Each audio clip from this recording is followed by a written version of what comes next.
To get started with using Apple Pay securely, it is essential to understand the common issues with two-factor authentication. Two-factor authentication is a security process that requires a user to provide two different authentication factors to access an account or make a transaction. The first step is to understand how two-factor authentication works with Apple Pay.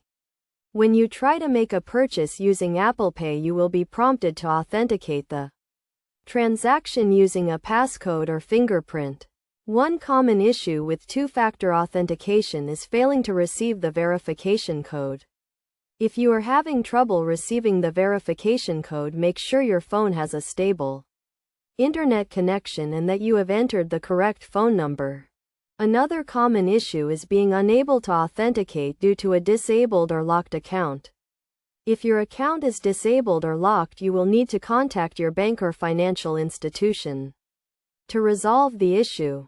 It is also important to be aware of phishing scams that may try to trick you into revealing your two-factor authentication codes. Never give out your verification codes to anyone and only use trusted devices to access your account. To avoid common issues with two-factor authentication, it is recommended to keep your device and Apple Pay app up to date.